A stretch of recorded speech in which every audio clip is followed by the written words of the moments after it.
Hello and welcome to this week's edition of World Today. Now, leaders from across the world have gathered for the United Nations General Assembly session in New York. This even as Russia continues its aggression towards Ukraine, and the West is calling it weaponization of food and energy. Here is a report. President Zelensky, do you have 1 minute? Ukrainian President Volodymyr Zelensky gave a clarion call for unity of world leaders in condemning Russia's aggressive war on Ukraine. This is his first in-person appearance at the annual UNGA since Russia's invasion of Ukraine.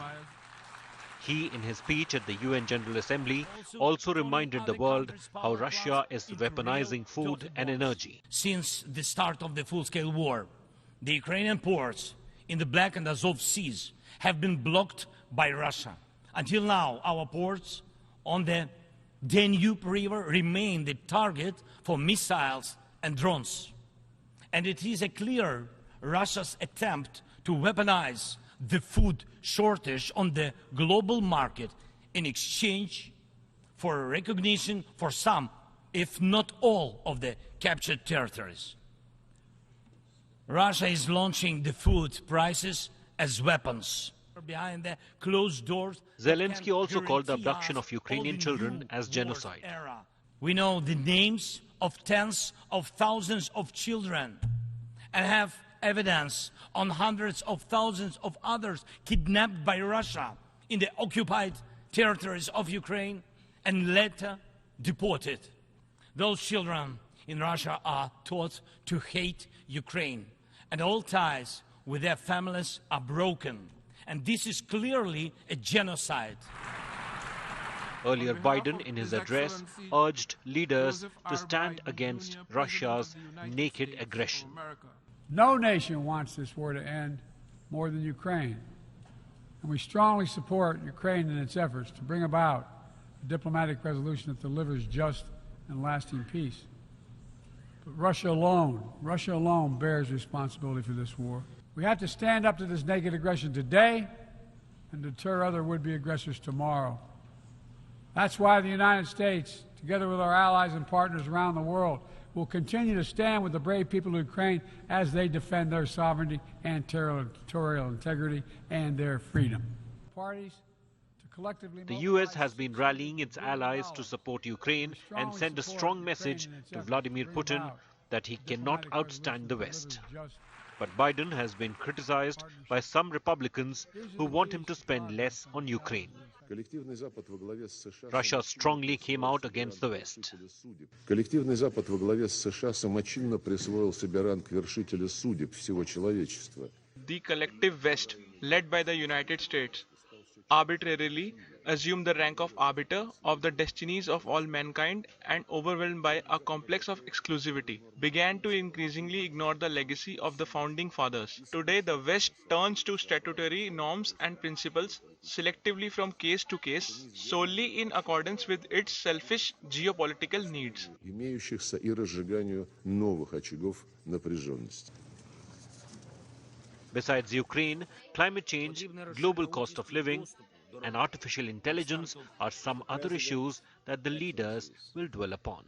With Mahashweta Lala, Bureau Report, India Today. This is an explosive report by Intercept, a report that has put Pakistan in a difficult situation diplomatically. According to Intercept, a secret Pakistani arms sales to the United States for Ukraine helped facilitate a controversial bailout from the International Monetary Fund for Pakistan earlier this year. Intercept reported that Pakistan sold arms to the United States of America, which were to be sent to Ukraine, confirming the role of Pakistan in the Russia-Ukraine conflict. Now, this certainly will not go down well with Russia, who they're trying to build relations with, and China, Pakistan's all-weather friend and ally. This, in a certain way, corroborates what Imran Khan had been saying were the reasons for his ouster. Former Pakistan Premier had said that the US wanted him out because of his decision to travel to Russia and build ties with Moscow. He questioned Pakistan's autonomy in carrying out its foreign policy. अब American official जो था उसकी बस सिर्फ मैं थोड़ी सी बात आपको बताता हूं कि उसने कहा क्या। उसने पहले कहा कि जी इमरान खान को रूस नहीं जाना चाहिए था। वो बड़ा उसने कोशिश की बेस्ट ने बताने के लिए कि उसकी वजूहात। American officials were against my visit to Russia. We tried telling them that it was pre-planned, but they were of the opinion that it was my plan. Even before the no confidence motion was brought in, they knew about it. They said that if Imran Khan wins the no confidence motion, then Pakistan will be in deep trouble. इसमें से बच जाता है अदम एतमाद से, तो पाकिस्तान को बड़ा मुश्किल यानी कॉन्सिक्वेंसेस फेस करने पड़ेंगे। The report further cites Pakistan internal government documents which talk about the deal with the US under which the munitions were provided from summer of 2022 till the spring of 2023. The documents point to Global Military Products, a subsidiary of controversial arms dealer Global Ordnance, which facilitated the deal. The retrieved documents also reveal a trail of money and discussions with US officials, discussions about American and Pakistani contracts and licensing.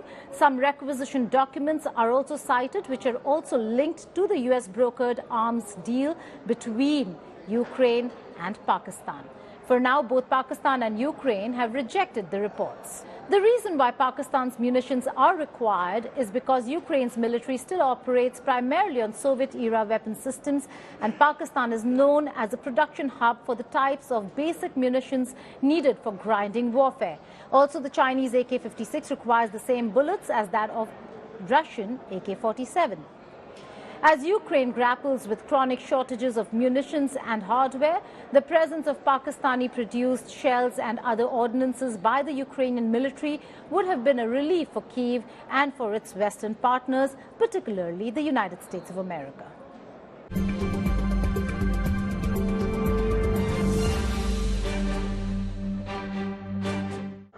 This is an India Today exclusive. I'm being joined by U.S. Ambassador to NATO, Ambassador Julian Smith, who's joining me from Brussels to discuss a lot on NATO efforts, but particularly on the Russia-Ukraine war. Many thanks for joining us here on India Today, Ambassador Smith. Thank you. Let's begin with the Russia-Ukraine war and the efforts when it comes to fighting this war. The United Nations General Assembly session is underway, and a lot of conversation has to do with the war efforts. In that, I'd like to ask you, how important is it for Ukraine to be a part of NATO, and where does Ukraine's NATO membership bid stand, really? Sure. Well, first let me say that NATO's door remains wide open. There have been efforts by Russia in recent months and years to try and persuade NATO to close that door shut, but it is wide open, and we just welcomed Finland this spring. We hope to welcome Sweden this fall sometime soon. And of course, assuming Ukraine is interested, the alliance has already said that Ukraine's future is in NATO. Just at the last summit, we were able to agree on some new steps on that path. We created something called the NATO-Ukraine Council, and we also agreed to some practical assistance for Ukraine to help them with their long-term modernization. So we anticipate that Ukraine is on its way. Allies are in agreement on that front, and our message to Moscow is very simple. NATO's door will remain open. But Ambassador Smith, what are the niggling areas? Why the delay? Ukraine has been insisting. In fact, President Zelensky was confident that Ukraine will become a part of NATO, and it did not happen as soon as they wanted. And since the war, they have been insisting that Ukraine should be a part of NATO. Well, everything that happens inside the NATO alliance is done by consensus, which means that all 31 nations have to agree to take action. In this case, on the question of Ukraine's membership, allies are in agreement that we are not in a position to extend an invitation to Ukraine while there is a full-scale war unfolding on their territory. We want to focused right now on helping Ukraine defend its territory against Russian aggression. We want Russia to stop this war. They started it. They could stop it tomorrow if they so desired. And that is the focus. But over the long term, we have all agreed that Ukraine's place is ultimately inside the NATO alliance, and we will all keep working towards that goal. Well, there has been there is political consensus within Ukraine, but there are certain commanders who are coming out and saying that that NATO is accusing NATO of giving bad advice. What is your take on these commanders? They're not all, only a few who come out. What is your take on how Ukraine views this, or these commanders view NATO's advice to Ukraine? Well, first of all, let me clarify that the NATO alliance proper is not providing any direct legal support to Ukraine, and the NATO alliance is not providing any training to Ukrainian soldiers. Individual countries, many of them are members of the NATO alliance, are conducting training. And I think the position that the United States has, as well as the other allies that are doing this type of training, is that we are offering the Ukrainians the best possible training that we can give. We are listening to their immediate military requirements on the battlefield and trying to help them by training them on new capability, which many of us are donating to the Ukrainian forces. But ultimately, it is up to the Ukrainians themselves. They are the ones fighting this war. None of us are with them on the battlefield. They have to determine how to utilize that training, how to put it to good use, how to use those new capabilities, and that's essentially in their hands. If they opt to utilize some, but not all of the training, that's fine. We will continue to provide training to them as they desire, but we will also take feedback from them. What's working, what's not working on the battlefield, and how many of us can continue to help them achieve battlefield success. And my final question to you, there is a report by Intercept which says that America ensured sales of arms by Pakistan to Ukraine that ended with Ukraine in return for IMF loans. What's the truth behind these reports that Intercept has put out? Is there truth? Is it real? Did Pakistan really supply, because Ukraine requires Soviet-grade and Soviet-era weapons? Did America mediate between Pakistan and Ukraine to ensure that Ukraine is supplied with the arms and munitions that they are in severe shortage of? Well, the United States leads something called the UDCG, which is a group of countries that comes together, not just NATO allies, but countries from around the world that are interested and able to provide security assistance to Ukraine. The U.S. works with a variety of countries to make sure that we understand the Ukrainian requirements and then what individual countries can give. I don't have any specific details on the specific example with Pakistan per se. I would direct you back to Pakistan to understand more about any potential contributions. But I will say that through this UDCG, the United States will continue to see how we can assist Ukraine as it defends its territory against Russian aggression. On that note, Ambassador Julian Smith, many thanks for joining us here on India Today. Thank you. Azerbaijan has halted its military action in its breakaway region of Nagorno-Karabakh after Armenian separatist forces surrendered and agreed to Russian proposal of a ceasefire. Under the agreement, separatist forces will disband and disarm, and talks on the future of the region and the ethnic Armenians who live there will take place. Azerbaijan began its operation against Nagorno-Karabakh after some of its troops were killed in what Baku said were attacks from the mountainous region, which Azerbaijan had blockaded for 9 months. Karabakh is internationally recognized as Azerbaijani territory, but part of it is run by separatist Armenian authorities who say the area is their ancestral homeland.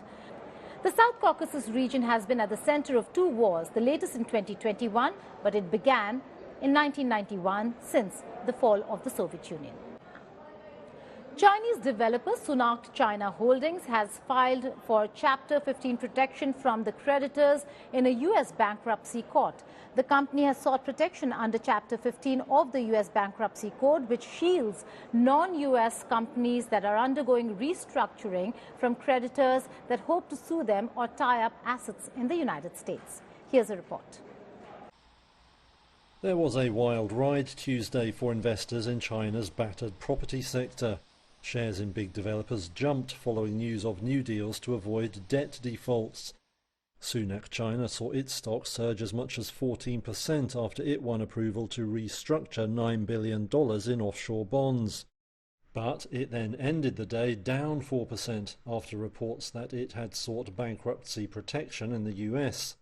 Cash-strapped giant Country Garden also got the okay to extend repayment on more of its bonds.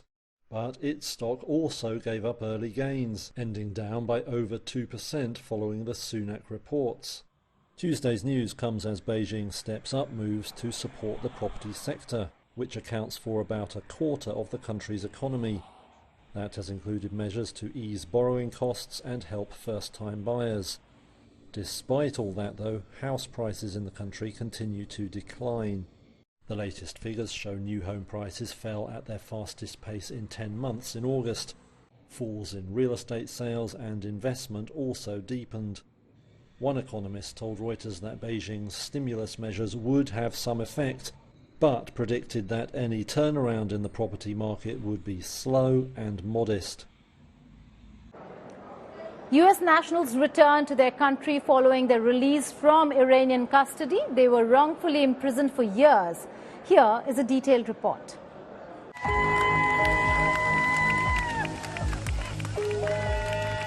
Five Americans who were in Iranian custody for years were released and were greeted warmly by relatives on their return to the United States. These citizens who were wrongly imprisoned by Iranian authorities were freed as part of a prisoner exchange agreement. They were flown from Qatar. The agreement also allowed Tehran to access $6 billion in oil revenues frozen under US sanctions. This is the real hero of this story, surviving 8 years of brutal treatment, but never losing hope. And showing what happens when you're hopeful, when you fight. Why am I saying this here? It's over. I'm done. I'm done. Thank you. Thank you. Meanwhile, 5 Iranian nationals were also freed from US custody in the prisoner swap deal. Begging diplomacy in front of America has never worked, and this dignified method has made us proud. Heightened tensions continued between both the countries over several issues, including Iran's uranium enrichment program. Recently, the US imposed sanctions on Iran, accused of suppressing anti-government protests arising from the death of Mahsa Amini, who was arrested by Iran's morality police last year, allegedly for not following the dress code. She had later died in police custody. With Mahashweta Lala, Bureau Report, India Today. Elon Musk's Neuralink to start human trial and will be testing brain chip in paralysis patients. The neurotechnology company founded by Elon Musk will soon begin recruiting patients to test the safety and efficacy of its implantable brain chip in helping people control a computer cursor or keyboard with their thoughts. Elon Musk's brain chip startup Neuralink says it has received approval to begin recruiting patients for its first human trial. An independent review board has given the green light for the company to seek people with paralysis to test its experimental device in a 6-year study. The study will use a robot to surgically place a brain-computer interface, or BCI, implant in a region of the brain that controls the intention to move. Neuralink says the initial goal is to enable people to control a computer cursor or keyboard using their thoughts alone. Musk has grand ambitions for this medical device company, saying it would facilitate speedy surgical insertions of its chip devices to treat conditions like obesity, autism, depression, and schizophrenia. The first two applications we're going to aim for in humans are restoring vision. And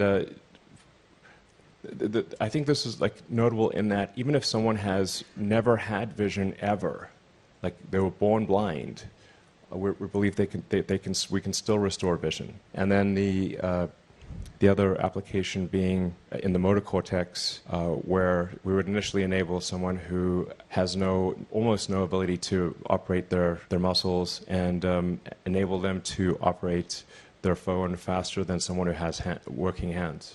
In May, the company said it had received clearance from the US Food and Drug Administration for its first in-human clinical trial. Its previous testing in animals is under federal scrutiny for potential animal welfare violations. That's all in this edition of World Today. Stay tuned to India Today for all the latest news and updates. Goodbye and take care.